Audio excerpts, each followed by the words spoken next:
GT রোডে নাকি টোটো চলা ওখানে বন্ধ করে দেওয়া হয়েছে। তো আমি এটাকে বলি খুব ক্লিয়ার, ভোটে আমার আপত্তি নেই। মাস দেড়েক আগে পুলিশ প্রশাসন, পুরসভা প্রশাসনের সঙ্গে এবং এই অটো টোটো ইউনিয়নের বা অটো টোটো যারা চালক, কারণ ওদের ইউনিয়ন বলে সেরকম কিছু নেই, এদের সঙ্গে আমরা একটা মিটিং করেছিলাম এবং সেখানে অনেক কিছু ডিসকাশন হয়েছিল, এইগুলো ডিসকাশন হয়েছিল এবং তারপর এটা সিদ্ধান্ত হয়েছিল প্রায় মাস দেড়েক আগে। পুলিশের খুব সিনিয়র লিডার অফিসার এসেছিল যে আমরা সবার সঙ্গে আলোচনা করে সর্বসম্মত ভাবে কিছুটা টোটাল লোকেরা ছাড়বে, কিছুটা আমরা ছাড়বো, মিউচুয়ালি এগ্রিবল একটা সলিউশন করবো।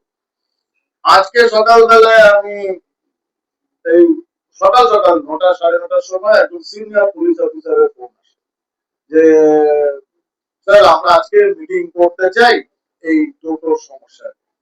তার আগে আমার কাছে ফোন আসে আমাদের কিছু সাংবাদিক বন্ধুর কাছ থেকে, আমাদের পার্টির লোকের কাছ থেকে, যে টোটো চালকদের নিয়ে বাদিখাল এলাকাতে সমস্যা হচ্ছে।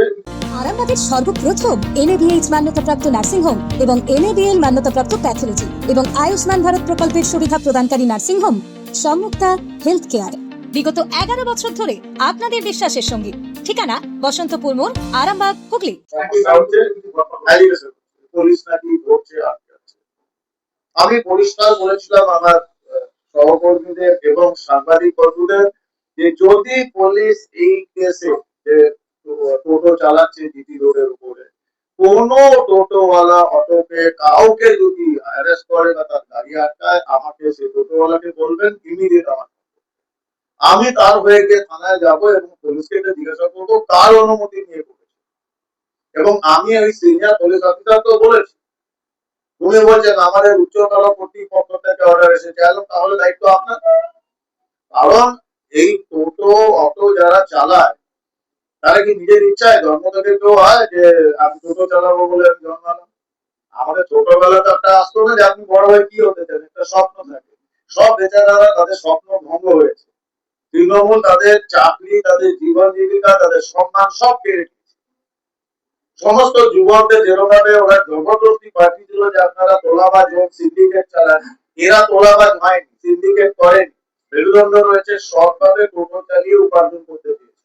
তাতেও আগে লক্ষ লক্ষ টাকা ঘুষ দিতে হতো, তোলা দিতে হতো, সেগুলো আমরা বন্ধ করেছি। অ্যাটলিস্ট বলে যাচ্ছি লোককে এটা হবে, ভয় পাবে না, যোগাযোগ করুন আমার সঙ্গে, একটা পয়সা তোলাবাজিতে দেবে না। কোন ইউনিয়ন নেই ওখানে, ইউনিয়ন নাম করে কেউ টাকা তুললে আমাকে বলুন, আমি সোজা অ্যারেস্ট করে দেবো। কিন্তু টোটো চালকরা বুঝতে হবে তারা সমাজের একটা অংশ, তারা একটা বিরাট কাজ করছে, বিশাল কাজ করছে। কারণ এত সরু সরু রাস্তা এখানে, জিটি রোডের পর ভেতরে আপনার কোনো বাস ঢুকতে পারে না, গাড়ি ঢুকতে পারে, মানুষ চলবে কি করে, যাবে কি করে, সবার কাছে 2 হুইলার 4 হুইলার নেই, সেখানে টোটোই ভরসা।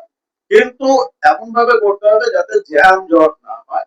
জিটি রোডটা আমাদের সারাতে হবে।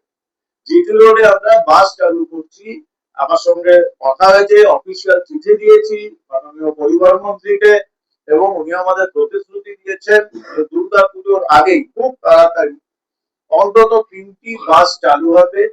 বালিখাল বা রিক্সা থেকে চালু করবো আমরা একটি বাস, যেটা আগে 3 নম্বর রুট ছিল, এটা বন্ধ হয়ে গেছে, ওটা হবে। একটা সেক্টর 5 এর জন্য হবে, আর একটা S1 এর জন্য হবে, একটা শ্যামবাজার। 3টি চালু করা হবে আপাতত রুট নাম্বার 3। প্লাস আমরা চেষ্টা করছি ওই ওয়াটার ট্যাক্সি আমরা চালু করছি, ওয়াটার বাস, সেটাও আমরা চেষ্টা করছি শ্রীরামপুর থেকে বাবুঘাট। না ওই বাস রুটে এই জিটি রোডের যে অবস্থা, সেখানে যদি আমরা স্টেট বাস বড় বাস ঢুকে যায় তাহলে ভয়াবহ অবস্থা। সেজন্য আমরা একটা অল্টারনেটিভ রুট করাচ্ছি, জিটি রোডটাকে অ্যাভয়েড করে, যাতে টোটো অ্যাটলিস্ট, আমার প্রপোজাল থাকবে যে পুরো 24 ঘন্টার জন্য না করে অফিস টাইম সকালবেলা হয়তো 9টা থেকে 12টা বা 8টা থেকে 11টা, বিকেল বেলা আপনারা 4টে বা 5টা, 4:30, 5টা থেকে 8টা, মেন যে টাইমটা, ওই সময় টোটো যাতে না ওঠে, আপনারা ভেতরের অল্টারনেট রুটগুলো ব্যবহার করুন, বাস মুভমেন্ট করতে দিন, কারণ গণপরিবহনে বেশি লোক। কিন্তু এটা এই টোটো চালক, অটো চালক ওনাদের নিয়ে বসে সর্বসম্মতিক্রমে সিদ্ধান্ত হবে। ভুলে গেলে চলবে না যে জীবন জীবিকা পরিবার সব কিন্তু ওর মধ্যে নির্ভর করছে। আমি অটোটা ভিআইডি ভাবে জিনিসটা দখল করে চলছে, মানুষের অসুবিধা হচ্ছে। এটা যদি আমি আপনাদের প্রত্যেক মানুষকে প্রশ্ন করি, আমরা জীবনে সবাই কি আইনের পথে চলি? সব জিনিস আইন মতো চলি? আমরা নিজেরা কি নিজেদের গাড়িগুলো ফোর হুইলার হোক টু হুইলার হোক রাস্তার উপর দাঁড়িয়ে রাখি না, দাঁড় করিয়ে রাখি না? আপনি চলুন আমার সঙ্গে যে কোনো রাস্তায়, সে ড্রাইভার হোক, যে কোনো রাস্তায় যত এনক্রোচ দোকান রয়েছে, যারা অবৈধভাবে দোকানটাকে বাড়িয়ে রেখেছে, সেখান থেকে কি আমরা জিনিস কিনছি না, তাদের ব্যবসা করার টাকা দিচ্ছি না? আপনি বলতে পারবেন যে উত্তরপাড়া বিধানসভায় কতগুলো এই যে টাওয়ার রয়েছে, সে টাওয়ার গুলো ঠিকঠাক হচ্ছে, তাদের ডিভিয়েশন নেই? কেন মিউটেশন হচ্ছে না? কারণ ওটাতে ডিভিয়েশন রয়েছে, স্যাংশন প্ল্যান নেই, বা প্ল্যান করেছে G+4, করে দিয়েছে G+6, G+7, এবং সেখানে আমরা তো ফ্ল্যাট কিনছি। শুধু গরিব টোটো আর অটোর উপরে আমার ব্যক্তিগত 3 মিনিট লেট হয়ে গেল বলে আমি তলোয়ার নিয়ে চলবো, সেটা নয়। তবে সমাজের একটা শৃঙ্খলা থাকতে হবে। ওই ভাইয়েরা তারাও আমাদের সঙ্গে কথা বলবে, আমরা মানাবো, বোঝাবো, অল্টারনেট ব্যবস্থা করবো। অল্টারনেট ব্যবস্থা না জ্যোতিষ জগতে অদ্বিতীয় ডক্টর অঞ্জন শাস্ত্রী, আপনার উজ্জ্বল ভবিষ্যতের একমাত্র দিশারি। Call for booking 7477886099 or log in www.anjanshastri.com।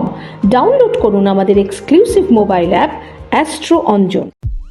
বিশ্বাস শুধু একটা শব্দ নয়, এটা একটা পরিবারের নিশ্চিন্ততার নাম।